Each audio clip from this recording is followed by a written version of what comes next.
Hola, soy Cristina Beñé, me he especializado en temas de justicia y derechos humanos y mi propósito es ofrecer información hemerográfica y de informes elaborados por la ONU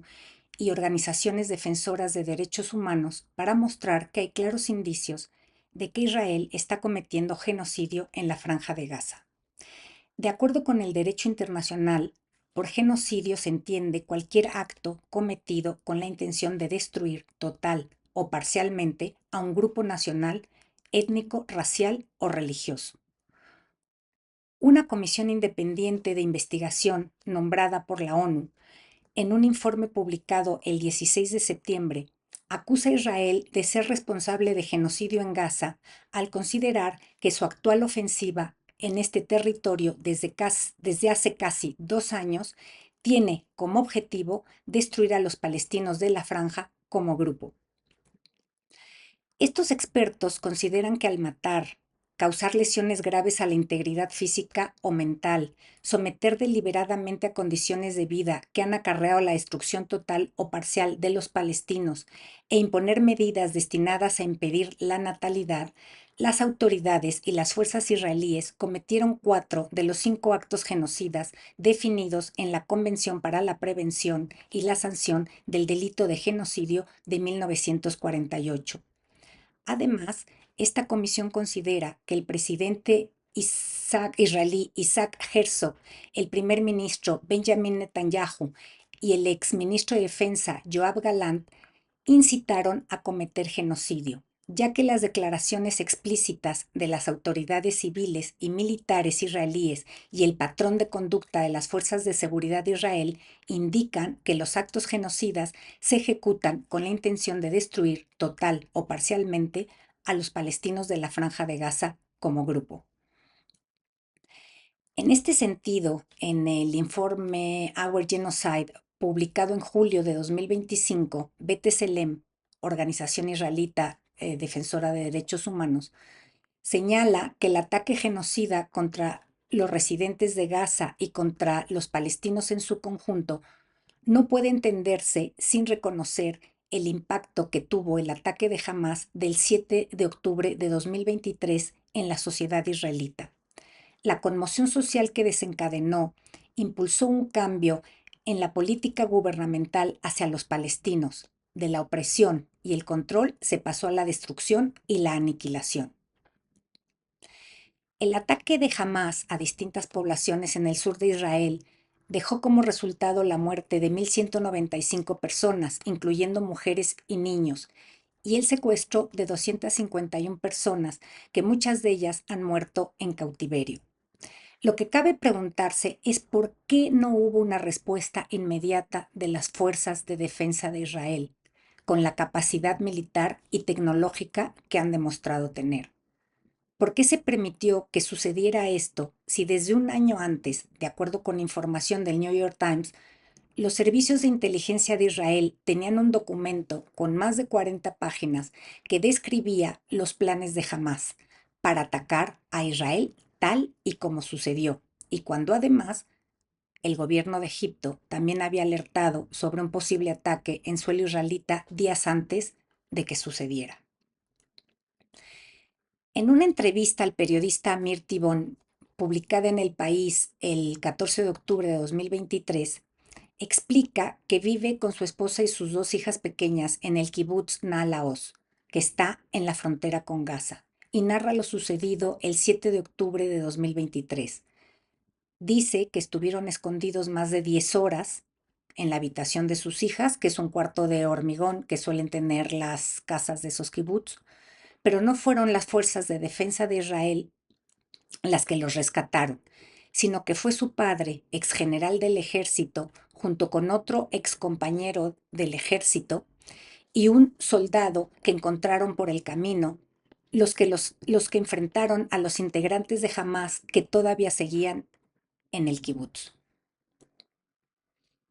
Y termina la entrevista diciendo que se avergüenza de su gobierno. Teníamos un trato con el Estado para que comunidades como la nuestra protegieran la frontera, dice Amir. Protegemos la frontera con nuestra presencia allí, y este gobierno, que es el peor gobierno de la historia del Estado de Israel, dirigido por un hombre corrupto, impotente y egoísta que solo tiene ojos para sí mismo, Benjamín Netanyahu, nos ha fallado. Los servicios secretos egipcios advirtieron a Netanyahu hace unos días de que jamás estaba planeando algo masivo en la frontera. Esto mismo que dice Amir Tibón se publicó en The Guardian el 12 de octubre de 2023 en un artículo en el que se explica que un político estadounidense de alto nivel dijo que Israel había recibido una advertencia oficial de Egipto sobre un posible ataque desde Gaza 3 días antes de que Hamás lanzara su ataque el 7 de octubre. Por esto mismo, no se entiende la negligencia de los altos mandos de las fuerzas de defensa de Israel, lo que provocó que los soldados fueran incapaces de frenar este ataque, que fue profundamente traumático para los israelitas y que facilitó explotar un sentimiento de venganza generalizado contra los palestinos. Además, esto sucedió en un momento en que gran parte de la población se estaba manifestando en contra de las reformas que Netanyahu ha querido imponer para quitar la independencia al poder judicial y así seguir apuntalando su régimen autoritario. En este sentido, es importante mencionar que, de acuerdo con los resultados de una encuesta elaborada en marzo de 2025 por el profesor Tamir Sorek de la Universidad Estatal de Pensilvania y el profesor Shai Haskani de la Universidad de Maryland, publicada en el periódico Haaretz el 22 de mayo, el 82% de los judíos israelíes apoya la expulsión de los residentes de la Franja de Gaza a otros países y el 53% piensa que Israel no debería permitir la entrada de ayuda humanitaria a Gaza. La encuesta también reveló que una minoría significativa apoya la matanza masiva de civiles en ciudades enemigas capturadas por el ejército israelí. En el informe de B'Tselem antes mencionado, explican que en Israel el proceso de deshumanizar a los palestinos, en particular a los de la Franja de Gaza, y de presentarlos como una amenaza a la seguridad, se ha prolongado durante décadas, a lo que se sumó el mantenimiento de una separación casi total entre las comunidades judía y palestina, en todas las zonas bajo control israelí. En este contexto, sostiene B'Tselem, que el ataque del 7 de octubre y sus efectos en los israelíes propiciaron la intensificación de un discurso que niega la humanidad de los palestinos en Gaza, a la vez que descarta e ignora cualquier obligación moral o legal hacia ellos. Otro aspecto del que es importante hablar para entender lo que está pasando en Palestina es el vínculo entre Hamás y Netanyahu, que de acuerdo con Adam Raz, investigador en el Instituto Akebot, el primer ministro israelí nunca ha querido resolver el conflicto entre Palestina e Israel y mucho menos aceptar la solución de los dos estados, y para eso le ha ayudado la estrategia radical de Hamás en Gaza. En la entrevista que se hizo a Adam Raz, The Not So Secret History of Netanyahu's Support for Hamas, en Plus 972 Magazine, este investigador dice que desde su primer mandato como primer ministro en 1996, Netanyahu ha trabajado sistemáticamente para sabotear cualquier posibilidad de una solución negociada al conflicto y ha contribuido activamente a radicalizar el conflicto y fortalecer a los elementos más extremistas dentro de la sociedad palestina. Ras también sostiene que la evidencia más contundente de esta estrategia fue la decisión de Netanyahu de canalizar millones de dólares cataríes hacia Gaza. Leo sus propias palabras. Esta política, que comenzó como transferencias bancarias modestas en 2012, se transformó en 2018 en un flujo mensual de maletas llenas de dinero en efectivo. El objetivo era mantener a Hamás lo suficientemente fuerte como para impedir cualquier reconciliación palestina que pudiera conducir a negociaciones serias. Es decir, mantener a Hamás fuerte implicaba debilitar el poder de interlocución de la autoridad palestina. Esto que dice Ratz lo confirma una publicación del País del 22 de mayo de este año que desvela que el Servicio Interior de Inteligencia israelí cifra en 30 millones de dólares el dinero que recibía cada mes el grupo armado palestino a través del Emirato,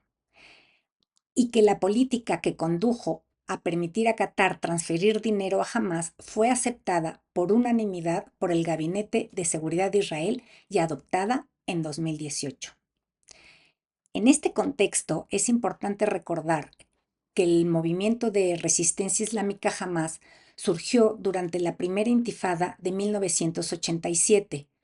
que fue una revuelta popular contra la opresión de Israel hacia los palestinos.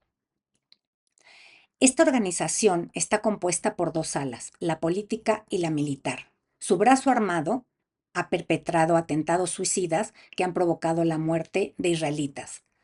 junto con los ataques a Israel del 7 de octubre, que constituyen en sí mismo un crimen internacional. Por esta razón, Hamás es considerada como una organización terrorista. Sin embargo, la facción política de Hamás participó en las elecciones para la Asamblea Legislativa de Palestina el 25 de enero de 2006, en las que ganaron 76 de los 132 diputados que la componen. Pero Al-Fatah, la organización que lideró Yasser Arafat hasta su muerte en 2024 y que ha gobernado el Estado Nacional Palestino desde 1994, no reconoció al gobierno de Hamás, por lo que se formaron dos gobiernos paralelos. Desde el 14 de junio de 2007, Al-Fatah instaló su gobierno en Cisjordania, reconocido por los gobiernos occidentales como el gobierno oficial de la Autoridad Nacional Palestina, y Hamás gobierna desde entonces en la Franja de Gaza. Tras la llegada de Gaza al poder, Israel y Egipto impusieron un bloqueo terrestre, aéreo y marítimo sobre Gaza, que ha tenido efectos devastadores sobre los civiles palestinos, que han enfrentado desde esa fecha fuertes restricciones de movimiento, de acceso a agua, a comida, falta de energía eléctrica, de medicinas y de atención médica. Pero volviendo a la situación actual, B'Tselem también denuncia que al mismo tiempo del asedio a Gaza, Israel está matando palestinos en Cisjordania. Según una investigación de esta organización, de octubre de 2023 al 12 de julio de 2025, las fuerzas israelíes habían matado a 926 palestinos, 195 de los cuales eran menores de edad.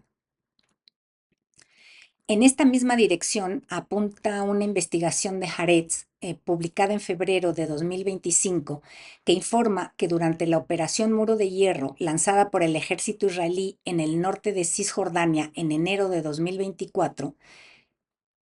el Comando Central de las Fuerzas de Defensa de Israel autorizó a sus tropas a disparar a matar a cualquiera que manipulara el suelo, ya que según ellos, esto levantaba sospechas de un intento de colocar un artefacto explosivo. Los testimonios de los soldados indican que una directiva similar está vigente en la Franja de Gaza desde octubre de 2023. Es probable que de esta autorización los francotiradores de las Fuerzas de Defensa de Israel jueguen al tiro al blanco con los palestinos o tiro al pato, como lo describió hace poco más de un mes el médico anestesista español Raúl Insertis, entrevistado en la cadena SER. Allí explicaba que cuando inició el reparto de comida organizado por Israel y Estados Unidos a principios de junio,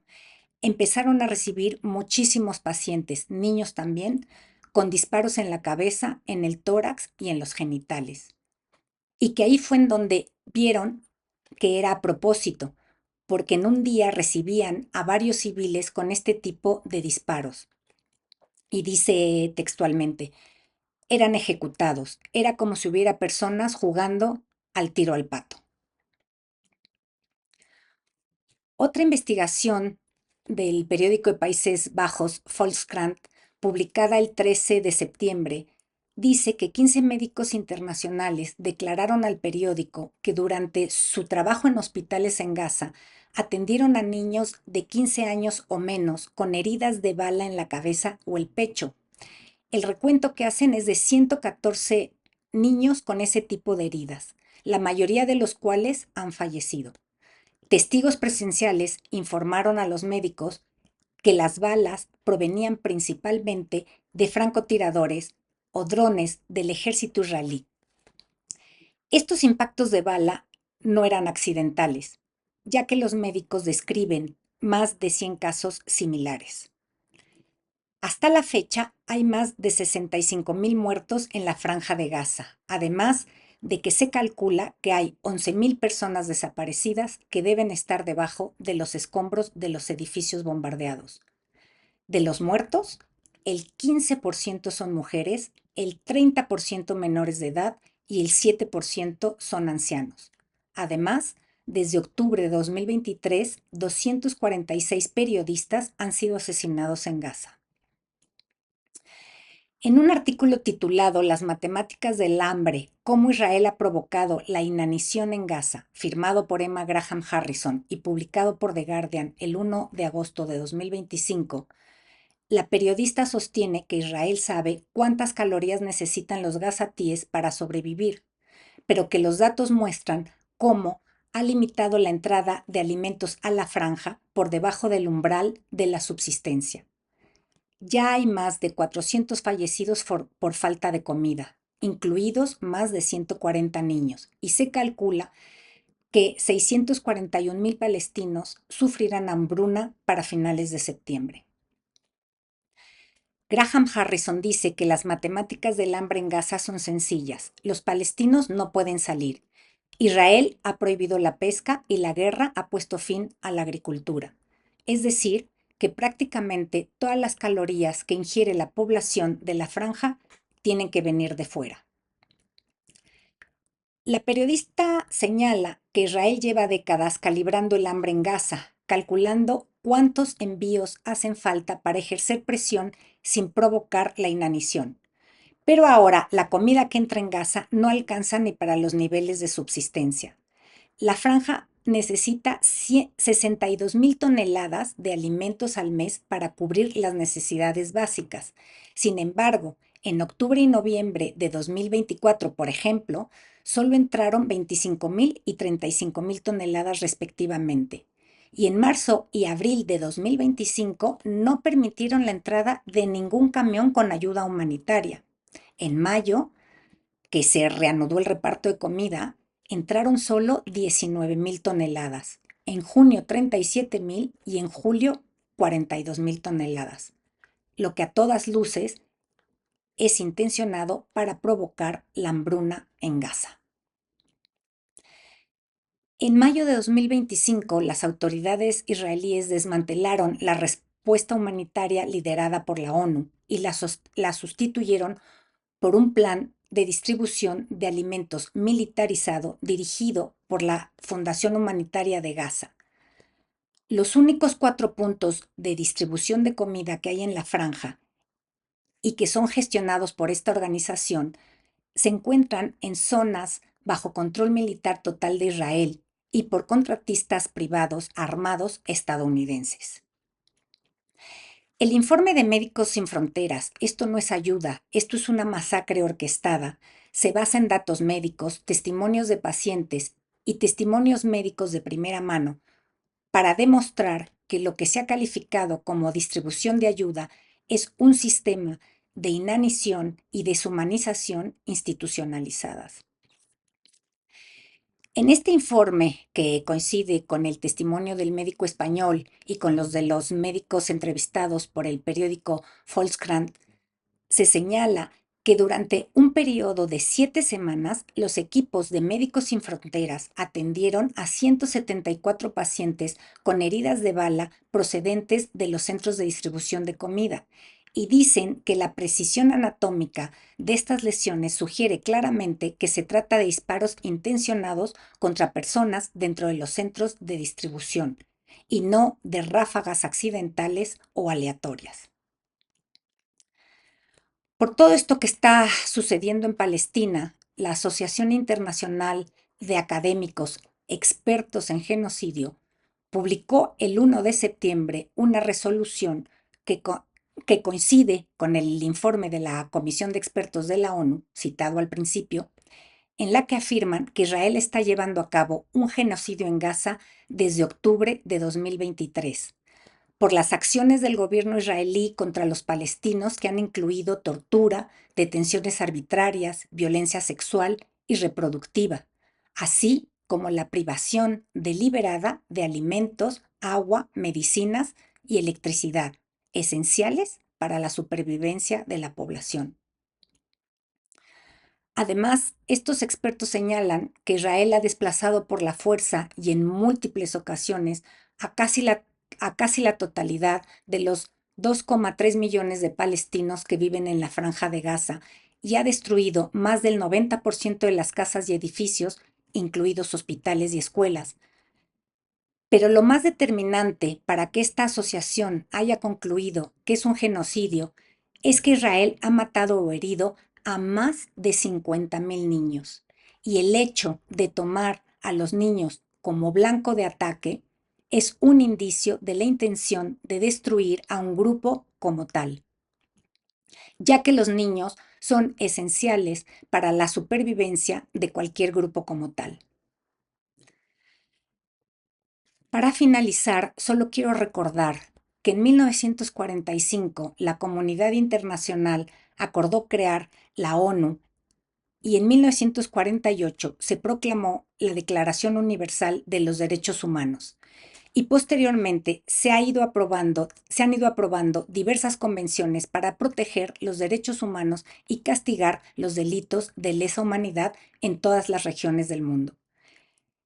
Esto fue en gran medida como respuesta a la devastación que provocó la Segunda Guerra Mundial y principalmente como respuesta al Holocausto, es decir, el genocidio judío a manos de los nazis.